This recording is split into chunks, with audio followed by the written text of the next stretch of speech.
Welcome. My name is Caitlyn Adams. I'm the owner of Heart Mind Healing, and I'm here today with Elliott. Hello. Yay. So Jess is an author, and one of her series is the Monkey Mind series. She's holding up a lovely bright copy of it. And bookmark falling out of it. Yeah, we're dropping things already. This is going to be great. So the Monkey Mind series is a Haint Blue adventure, and it is Buddhist fiction. Now, when she explained that to me, I was like, what do you mean? So I'm going to have Jess tell us what she means by that. Well, back about 2014, I had a bit of a midlife crisis. I was studying Buddhism, I was going to the gym, I was doing yoga, doing meditation, and I thought, well, there's a bazillion books out there about how to meditate. Nonfiction things, guides to this. There's Thich Nhat Hanh, all the classic people that'll teach you how to. But when it comes to fiction, there's not a whole lot out there that I could find, at least in 2014, that was fiction in action with people who were challenged by things and then getting through it. And I looked and I found a few authors who wrote Buddhist fiction, but it was like set in really dark places. It involved corruption, it involved real violence, and they were Buddhist and they were getting through it, but it wasn't exactly light. And I thought, okay, there's really not a thing, because I love cozy mysteries, I always have. I was like, I'm not seeing, and then I even pitched it to an agent, and she was like, Buddhist fiction? Cozy mystery? What are you talking about? So I was like, there seemed to be a void. So I thought, okay, well, if it doesn't exist, I'll write what I imagine I would want to read. Yes, and so if anyone listening has found other books like that, please put them in the comments. Please. Because I want to read it. Yes, we want to read it. So yes, the first book, can you tell us, so who is Haint Blue? Haint Blue is largely me in disguise, I think, because I grew up with no pigment. I mean, I got sunburns. I had to always like smear on the lotions and stuff, and I got a few wicked sunburns in my life. So writing somebody who was very pale was kind of easy. I confess I don't know a whole lot about albinoism, but I do understand having to avoid the sun. And they always say that your main character should have some quirk. And I'd read a cozy mystery about a detective with one leg, and I was like, okay, well, I don't know anything about that, but I do understand skin issues and sun. So I was like, all right, that's not that much of a stretch. And so the name has meaning too. So Haint Blue. Yes. I know you go into that in the book, but yes. So Haint Blue is actually a spectrum of color that in some of the old South towns that were originally of, how would you say, like I think there's an island in North Carolina that was originally a very black population. It kind of came with an idea about haints being haunts, and that a ghost can't cross water. And so people would paint their porches, and if you go to Savannah, you go to places in Louisiana, you'll still find that there's a spectrum of color that goes from like gray to periwinkle blue that's called Haint Blue. And Sherman Williams has a paint called Haint Blue. Okay. It's the official, if you want a Haint Blue, it is the official. So I decided that going with my heritage, Haint would be Polish and also Russian. I'm not, but she is. And that her name would be really unpronounceable. She would be born in a hospital as a premature, very, very white child, and that the nurses would not be able to pronounce her name, and they'd look at her and say, well, she looks like a Haint.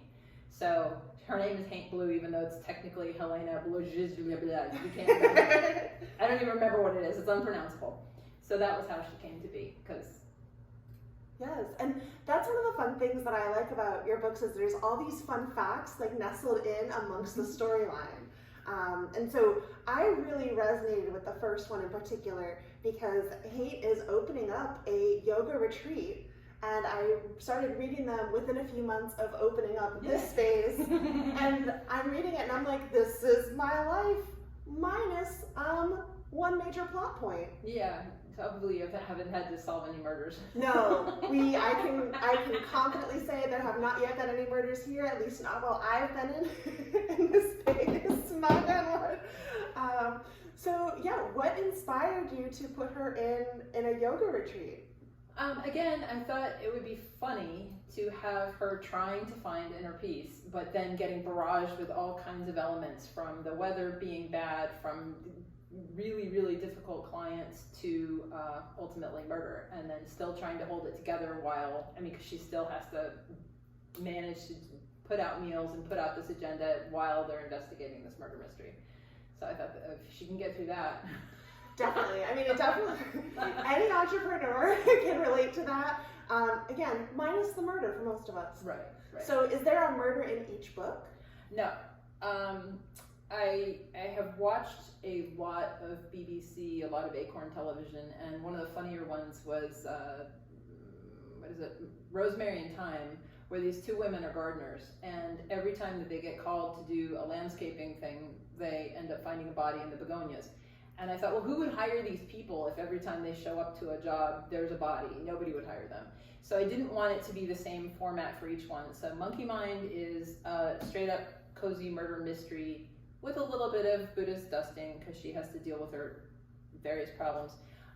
Monkey Heart, I was in a lighter mood, I think, and I didn't want to just rehash. So Monkey Heart is more of a French farce. It's Halloween, there's a festival party atmosphere, and all of a sudden guests go missing. And the question is, well, is it another murder like that, or is there some other shenanigans going on? And there's a possibility that it's even related to the Florida skunk ape abducting people. And who is the Florida skunk ape? Well, we're here in Florida. We happen, they're different named all over the place. If you're in the snow country, it's called a Yeti. If you're in the, Oregon, kind of woodsy, then it's the Bigfoot. But down here in Florida, because we have swamps, it's called the skunk ape. And I just found out, I think Australia, it's called a yowie. So they have different names and they have slightly different things, but in Florida, it's a skunk ape, and they smell like they've been in a skunky bog. I didn't realize that was why they had that name. Yes. See, yes. I always learn things from you. And there's a third one. Yes. So then, Haint Blue Christmas. I think this was sort of in the middle of lockdown, and people were just losing their minds, and everything just seemed so dire, and I didn't even want to put in a murder mystery or anything. I just wanted something light and fun for Christmas, for the holidays. So it's got a very tiny mystery. At this point, Haint has a love interest, and she hasn't heard from him for a while, and we don't know where he is or what he's up to. So the question is, what happened to him, and why haven't we heard from him? He could be anywhere, since he investigates cryptozoology, things like the Loch Ness Monster, Bigfoot, and he travels the world. He could be anywhere, and we don't know. Yeah. So that one's just a great big Christmas bonbon. It's she thinks she's going to go to the beach for the weekend and forget about Christmas, and then people start calling her with problems like, hey, we have a plumbing issue, we need a place to stay, can we stay at your place? So no, she doesn't make it to the beach. In fact, she's like worried that she's beyond capacity, and that if an inspector came, that she's got too many people staying at her retreat, and the personalities clash, and it's just crazy mayhem. So it's just a light, fluffy, funny, but tiny little mystery. Mm-hmm. So yeah, I love a good light, fluffy, funny. I mean, it's good to break up.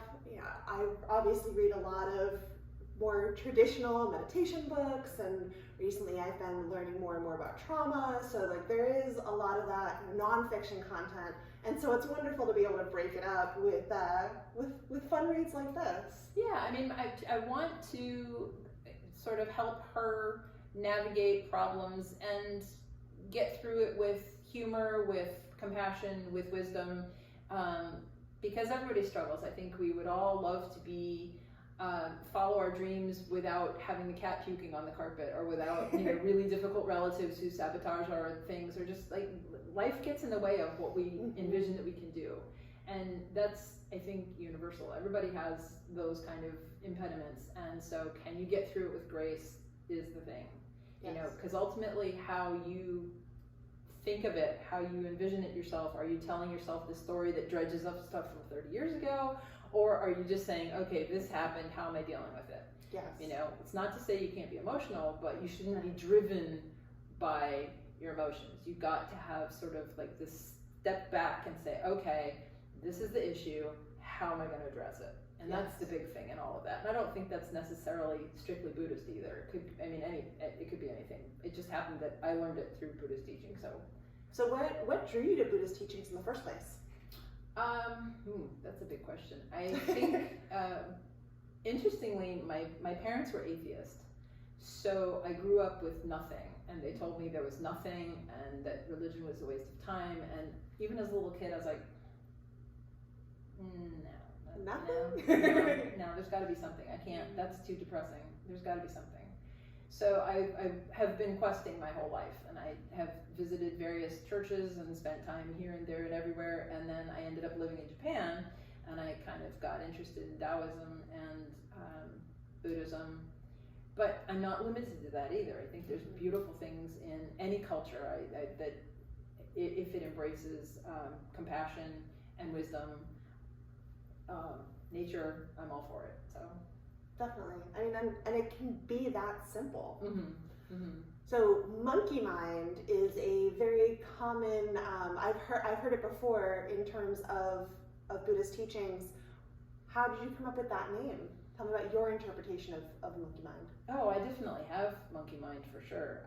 The idea is that you are constantly bombarded with that chatter in your head of I should have, I could have, why didn't I? I need to. There's always the constant, but wait. And a lot of times it impedes your ability to be present because you're not listening to what somebody's saying. You're thinking about, okay, when they finish saying that, I'm going to say that, I should have thought, it would be really cool. You know what?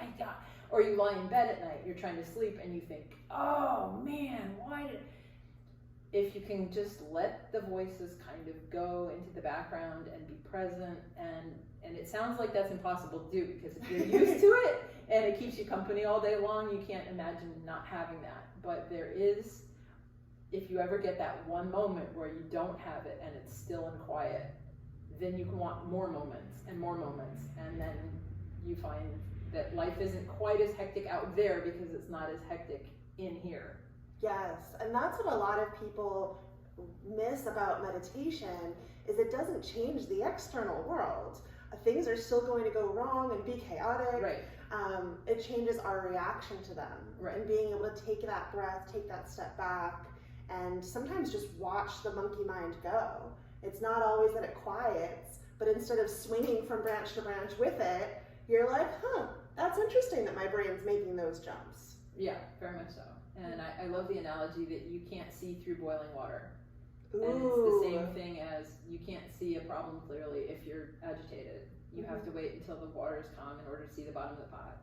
I hadn't heard that one before. That's a good one. Yes. Oh, I love that.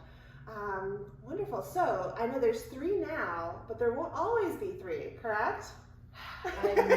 I'm finishing editing a ghost story novel, and as soon as that is in paperback, I am going to switch gears to Monkey Soul, which I have already mapped out. It is going to be a locked room mystery where Haint's love interest is off at a cryptozoology convention. I think I said it in Idaho.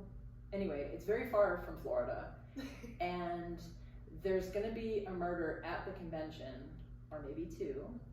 Ooh. And he's going to be the prime suspect. And so he's going to be tied up. I have to find out the logistics of, is he actually going to be in jail, or is he just going to be holed up in a motel because he can't leave town kind of thing. But he's going to somehow relay the information to Haint while she's hosting a writer's group that writes murder mysteries. Oh, and perfect. Actually, there's going to be that group that gets the information like, hey, well, what about this? Well, maybe, and so they're actually going to solve it faster than the small town cops, wherever he is in Idaho. Nothing against Idaho, I'm not picking on Idaho, it just is a location. I love that. I mean, if there would ever be a group to either solve a murder or cover one up, I would put my money on murder writers. So she's going to be at home in Florida with the writers group, and she's going to feed them information about, well, this is what I just found out. They're going to ask her questions to relay back to him to find out so that they can solve the mystery. So. Oh, fun. Yeah. So thank you so much for sharing this with us. It's been really cool I don't think I'd ever heard your journey of how you found Buddhism in the first place. I just heard little pockets, so it's always neat. I always learn things when I talk to you. And you've got some really great stories, some of which are nestled in these books too. Yes.